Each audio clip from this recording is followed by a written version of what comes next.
First part এই যে এরকম কার্ভ ছিল, যে এরকম কার্ভ, তারপর স্ট্রেট লাইন, তারপর এরকম কার্ভ। এরকম কার্ভের জন্য আমরা কি করব, এটা এখান থেকে এটা মানে কি হচ্ছে, নিচ থেকে উপরের দিকে যাচ্ছে, এটা পজিটিভ গ্রেডিয়েন্ট। এখান থেকে এটা straight line, so horizontal line.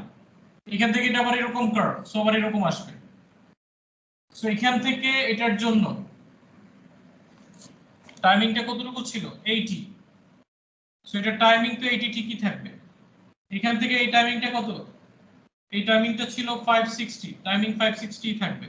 সেই টাইমিং 560। এরপরে এই টাইমিংটা কত ছিল, 600, সেই টাইমিং 600 টি সেকেন্ড, এটা ভেলোসিটি। এখন ফার্স্ট পার্টে বলছে displacement of the car is 400 metre when t equals to 80। তার মানে এই বরাবর এটার যে ডিসপ্লেসমেন্টটা, এখানে এটা ছিল 400।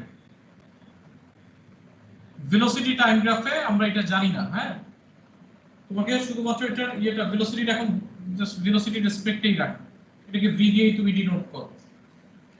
Sketch the velocity time graph for the journey. So velocity time graph তোমার কমপ্লিট হয়ে গেল v এর রেসপেক্টে। এখন বলতেছে পার্ট 2 তে find the velocity at t equals to 80। t equals to 80 তে এটার ভেলোসিটি কত? সো এই ইনফরমেশনটা আমার জানা আছে। এই ইনফরমেশনটা কি, এই এরিয়া মানে ডিসটেন্স। সো ফার্স্ট সেকেন্ড পার্টের জন্য এই ডিসটেন্সটা হচ্ছে হাফ ইনটু 80 ইনটু v। ওরা বলে দিচ্ছে এটা 400 equals to 400। So v equals to কত, 40। তার মানে v equals to 10। Total distance মানে প্যারালাল এই ট্রাপিজিয়ামের এরিয়া বের করো। acceleration 0 to 80, so v divided by 80 মানে 10 by 80। শেষ। এগুলো কি দেখাবো, কি বুঝো নাই এখান থেকে মাদিন বলো। স্যার এখন বুঝছি। হ্যাঁ, আমি হচ্ছে ওই যে বারবার ভেলোসিটি বাইর করতে যেতে চাইতেছিলাম, পরে আর বুঝতেছিলাম না। এখানে জটিল অঙ্কটা হচ্ছে কোশ্চেন 7 এর 7টা। আমরা বরং 7টা একটু এক্সপ্লেইন করি। দেখো 7টা কি বলছে।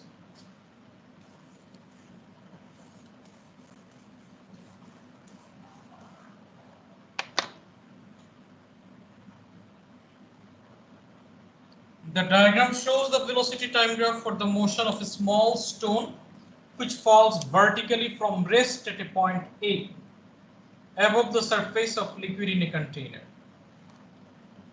The downward velocity of the stone t second after leaving A is v meter per second.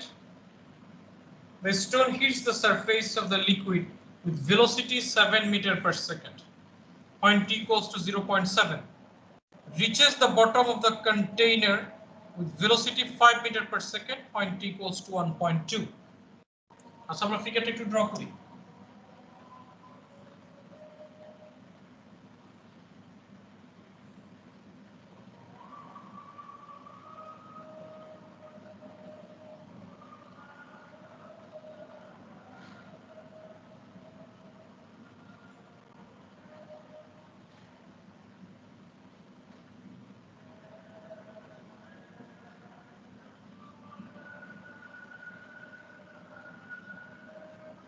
The height of A above the surface of the liquid.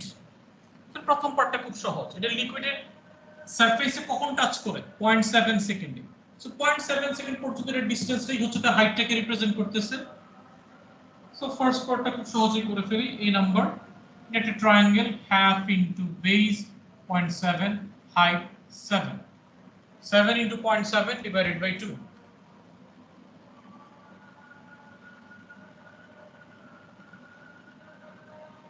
2.45 meter. The depth of the liquid in the container. এখন দেখো তুমি এবার কন্টেইনারের depth বলতে যেটা বোঝানো হচ্ছে, এই যে 0.7 সেকেন্ডে এসে এটা লিকুইডকে হিট করে। লিকুইডকে হিট করার পরেই কিন্তু তার ভেলোসিটি আস্তে আস্তে কমতে থাকবে, কারণ এটা এবার নিচের দিকে যাবে, সো একটু ফ্রিকশন কাজ করবে। সো এই ভেলোসিটিটা আস্তে আস্তে কমবে। দেখো ডাউনওয়ার্ড ভেলোসিটি, সেটা অ্যাক্সিলারেশনটা নেগেটিভ। তার মানে এখান থেকে এই যে এরিয়াটা, সেটাই তো লিকুইডটার যে ডেপথ সেটাকে বোঝানো হচ্ছে। সো এই ট্রাপিজিয়ামের এরিয়াটাই হচ্ছে লিকুইডের depth. So half into 1.2 minus 0.7 এটা হচ্ছে হাইট, একটা হচ্ছে 7 একটা হচ্ছে 5 into 1.2 minus 7 তার মানে হচ্ছে 0.5 12 by 2 6 62.5 30 that means 3 meter লিকুইডের যে ডেপথ সেটা হচ্ছে 3 meter find the deceleration of the stone while it is moving in the liquid তারপরে এই যে এটা মুভিং ইন দ্য লিকুইডের ডিসিলারেশন মানে এই পার্টের যে গ্রেডিয়েন্ট সেটা বের করলেই হয়ে যাবে এটা গ্রেডিয়েন্টটা তাহলে কত আসবে 7 minus 5 divided by 0.7 minus 1.2 আমরা 0.5 যে নেগেটিভটাকে ইগনোর করলাম 2 by 0.5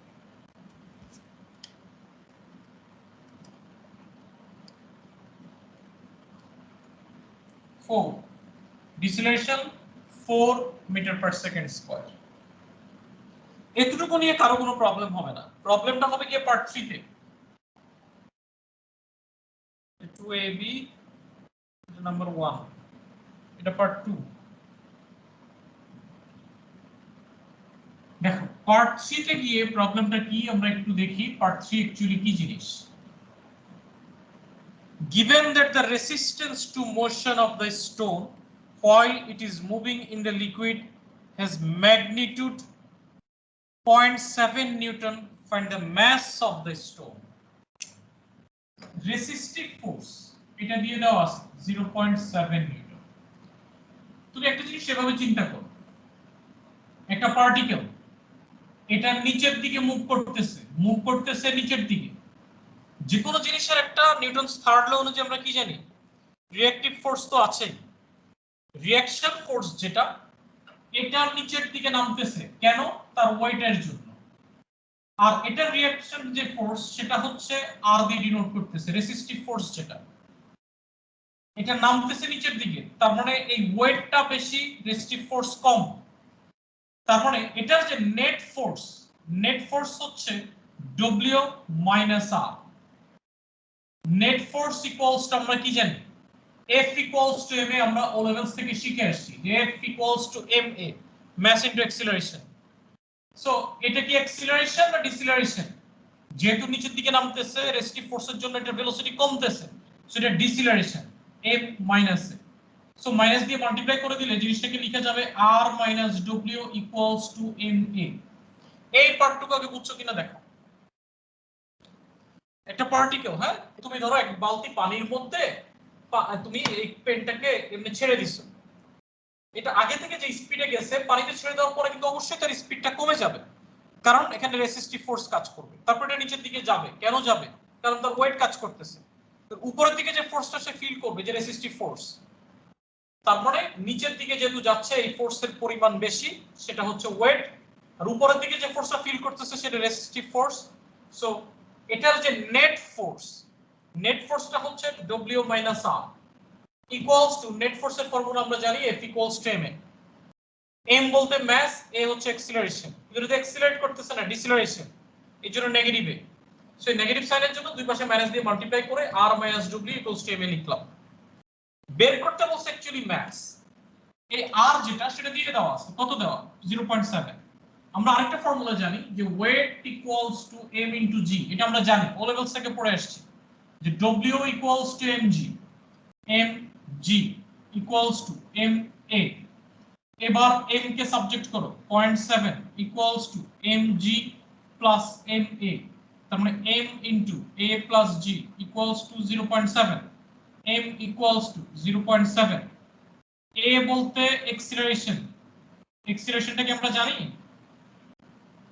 এক্সিলারেশনটা বের করছি তো কত বের করছিলাম মানে ডিসিলারেশনটা অ্যাকচুয়ালি বের করছিলাম 4 আর g বলতে কত ধরবো আমরা 10 4 plus 10 14 0.7 divided by 14 0.05 ম্যাথটা অনেক এত কম আসলেন স্যার দাঁড়াও দেখে নিই একটু এত কম কেন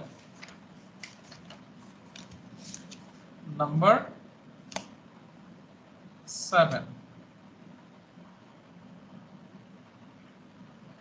I কত নাম্বার 7 নাম্বার হ্যাঁ 0.05 কেজি ঠিকই আছে 0.05 কেজি দেখো এটা বুঝতে কারো প্রবলেম হয় কিনা এটার এই পার্টটা তো এটা আমরা -4 লিখি নাই কেন 4 লিখছি কেন বুঝি নাই কি বলছো অনন্য 4 লিখছি কেন আমরা মানে -4 লেখা উচিত ছিল না না মাইনাসের জন্য তো আমি ফার্স্টেই এটাকে মাইনাস দিয়ে মাল্টিপ্লাই করে দিছি এখানে এটা তো অ্যাক্সিলারেশনটাকে ma এটা কি অ্যাক্সিলারেশন ছিল ডিসিলারেশনের জন্য তো অলরেডি আমি এটাকে নেগেটিভ সাইন দিয়ে ডিনোট করছি সো এই ডিসিলারেশন তো আমি এখানে অলরেডি মেনশন করে দিছি এখানে যে ইকুয়েশনটা পাইছি সেটা ডিসিলারেশনের জন্যই পাইছি জি স্যার বুঝতে পারছি আর কারো কোনো কনফিউশন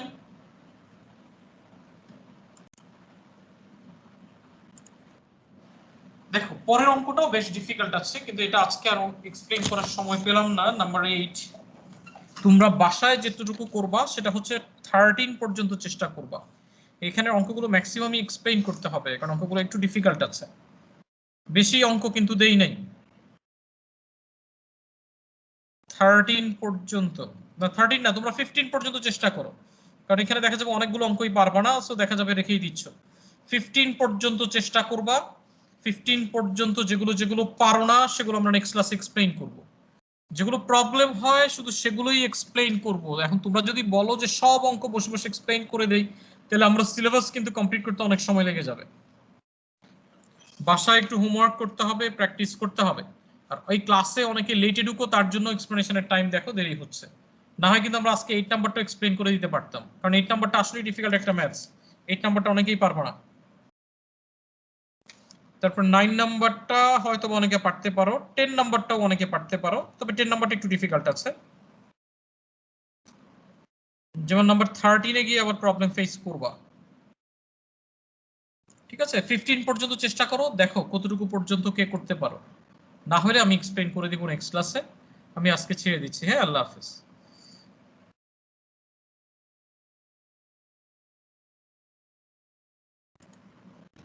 আসসালামু আলাইকুম স্যার